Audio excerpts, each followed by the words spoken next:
বাঁশ পাতার চা বা ব্যাম্বো লিফ টি। বাঁশ এখন খাওয়া যায়, সেটা তরলভাবে খাওয়া যায়, ব্যথামুক্ত বাঁশ খাওয়াচ্ছি আমরা। মেইনলি আমি এটা চায়নাতে খেয়ে এসেছি, চায়নাতে এটা বহুল ব্যবহৃত, চায়না, জাপান, ইন্দোনেশিয়া, থাইল্যান্ডে বহুল ব্যবহৃত। বাঁশবাগানে এসে বাঁশ খাচ্ছি, কি শুনে অবাক হলেন? অবাক হওয়ার কিছু নেই। আমার হাতে যে চাটি ছিল এটি মূলত তৈরি হচ্ছে বাঁশ পাতা দিয়ে, যা স্বাস্থ্যসম্মত। ইতিমধ্যে এখানে এসে প্রায় 8,000 মানুষ এ চা পান করেছেন। সারা জীবন দেখেছি মানুষ মানুষকে বাঁশ দেয়, কিন্তু এখানে এসে দেখলাম মানুষ মানুষকে বাঁশ পাতার চা খাওয়াচ্ছে। এটা আসলে খুবই চমৎকার একটা বিষয় এবং মানুষ খুবই হাসি মুখে এই জিনিসটা রিসিভ করছে, খাচ্ছে সবাই এবং চমৎকারভাবে আপ্লুত হচ্ছে।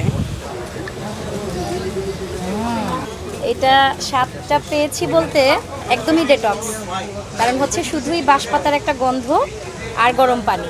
এটা আসলে কৌতূহলবশত খেলাম, দেখলাম যে আসলে কীরকম। তারা আমাদেরকে বারবার বলছিল যে আপনাদের জন্য কমপ্লিমেন্টারি তরল বাঁশ আছে। তা আমরা বুঝতে পারিনি আসলে তরল বাঁশটা কি। তো পরে বুঝতে পারলাম যে বাঁশের চা ফ্রিতে একটা মানে জাস্ট চেক করার জন্য দেওয়া হচ্ছে। বন্ধু বান্ধবকে তো বাঁশ দেই, আসলে আজকে নিজে বাঁশ পাতার চা খাচ্ছি তো খুব অবাক লাগতেছে যে যেই বাঁশ আমরা মানুষকে দেই ওই বাঁশ আজকে নিজে খাচ্ছি। আমাদের মেলাতে সবচেয়ে এক্সক্লুসিভ যে আইটেমটা হচ্ছে বাঁশ পাতার চা বা ব্যাম্বো লিফ টি। আসলে আমরা বাঙালিরা বাঁশ দেই, বাঁশ খাই, এটা দিয়ে অভ্যস্ত।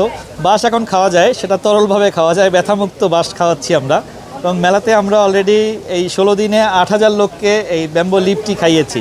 মেইনলি আমি এটা চায়নাতে খেয়ে এসেছি, চায়নাতে এটা বহুল ব্যবহৃত, চায়না, জাপান, ইন্দোনেশিয়া, থাইল্যান্ডে বহুল ব্যবহৃত এই ড্রিঙ্কটা।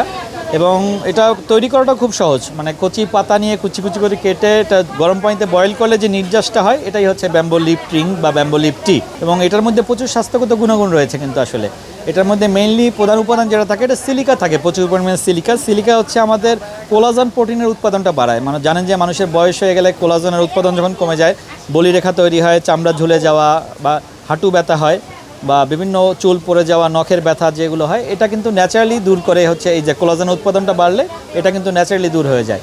আর মেলাতে গত বছর আমরা প্রায় 6,500 লোককে খাইয়েছিলাম পুরো মেলাতে। এবার রেসপন্স আরও বেশি, অলরেডি 16 দিনে আমাদের 8,000 লোক এটা কিন্তু অলরেডি খেয়েছেন। আমরা আশা করছি এটা 15,000 ছাড়িয়ে যেতে পারে, আমাদের প্রস্তুতি আছে। তবে আমাদের স্টলে আসুন, মানে বাঁশ খান,